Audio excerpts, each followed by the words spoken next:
Hi, my name is Mary Kell Operado, and I'm your teacher for corporate financial analysis. In this session, we'll be discussing the meaning and development of human resource accounting. By the end of the session, you should be able to explain what human resource accounting is and also trace the historical development of human resource accounting. So the main focus of this session would be to explain what human resource accounting is or what it means and how it has developed over time. Now, according to the American Accounting Association, human resource accounting is the process of identifying and measuring data about human resources and communicating this to interested parties. Now, traditionally, the traditional accounting method merely arrives at profits by matching expenses and costs against its revenue.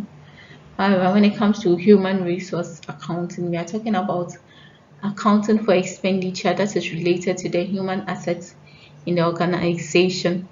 So, by human asset or human capital, we refer to the set of knowledge, the competencies, the skills, the training, and also the innovation and capabilities of human or human personnel in the organization. So this is to show the investments the organization makes in its people and how their values change over a period of time. So firstly, it measures the cost incurred by the organization to recruit, select, hire, train, and develop human assets. And also it involves calculating the cost or the value of people, the economic benefits of value to the organization. So in the early stages of the human or in the early stages of the development of HRA or human resource accounting, it happened between the period of 1960 to 1966, where a number of theories such as Coates 1925 and Payton 1962 supported the idea of considering human resources as an asset. Okay. So there are a number of different types of resources, including materials, including money. Also, humans or people or men are considered as resources. Now, Hermanson 1964 to 1986 presented a model for human resource valuation to the financial reporting of an external organization. And that is where he identified human resource accounting as a managerial tool instead of just as a way to value people as assets. Now, in the second stage of the development of human resource accounting, this happened between the period of 1967 to 1970, where this stage coincided with the formation of the university research teams that developed and evaluated the validity of the historical cost determination model and the value of human resources.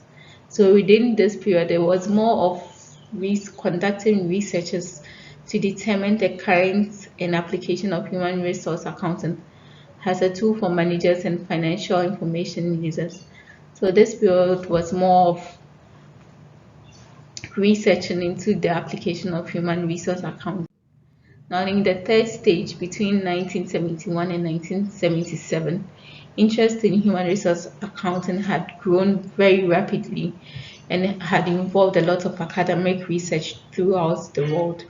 At the same time, organizations were also taking interest in human resource accounting, and it deals, or within this period, a lot of research went into the application of human resource accounting theory within the organizations in which they were occurring. Within the period of 1972 and 1977, Plumholt presented a model based on the premise that the value of an individual is based on the services that he or she renders or provides to a firm. And that took the human resource accounting to a whole different level. Now, in the fourth stage, that was between 1978 and 1980, The interest in human resource accounting declined. Okay, and it started within late 1977 to 1980. And one of the reasons that's attributed to the reduction of interest in human resource was that previous preliminary studies that were conducted in relation to human resource accounting were relatively simple, whilst existing or the remaining studies were highly complex. And therefore, due to the complex nature of those studies, it declined or reduced interest that people had in human resource accounting. And the first stage was between 1981 and 1990, where the interest of persons both in academia and in industry was revived in the practical application of human resource accounting due to economic development and a transition from a production driven economy to a more service oriented economy. So, gone were the days where people used to focus only on production. Here, where production had to do with only goods. Here it was more based in the first stage of the human resource accounting. It was based on services, and those services were intangibles or intangible goods that were provided. Here, some authors argue that human resource accounting had failed because of a lack of practical use. So, in as much as previous studies had been conducted and there had been a lot of research on human resource accountability, practically the models that were built and all the researches that were done were not being put into practical use. And that's why some of the authors argued that human resource accounting had failed. Also in 1997, Johansson, however, defended the status of human resource accounting by highlighting a lack of new researchers. So the lack of new researchers in the area. There are others who argue that the quantitative results to prove the influence of human resource accounting on decision making was not was not in play. Now the sixth stage of the human resource accounting was between the period of 1990 thereafter. So it was during this period that the focus on human resource accounting changed from measuring human resources and providing hard accounting information to a method which focuses on a more soft information. So despite all the research that has been done and that is still ongoing, there's still no solution to the challenges of the practical application of human resource accounting.